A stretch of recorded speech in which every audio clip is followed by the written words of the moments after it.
Hello, Assalamualaikum. Mikael Khairul. Baik, Rul. Tak.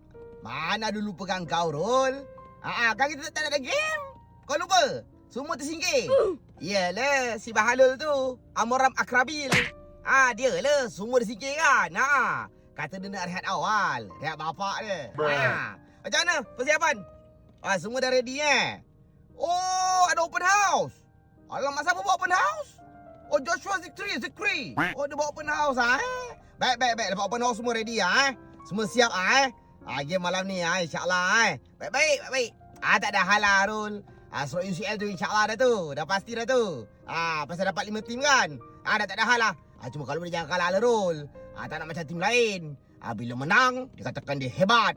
Bila kalah, dikatakan takdir. Dah bapak dia baik, Rul InsyaAllah. Malam ni aku tengok. Jangan takut kau. Alah kalang kabut kau ni. Baik Okay, baik. Kesal dengan budak. Ya. I miss you miss me. Okay, Rul. Okay. Ya dah lah. Laknat makanya buki.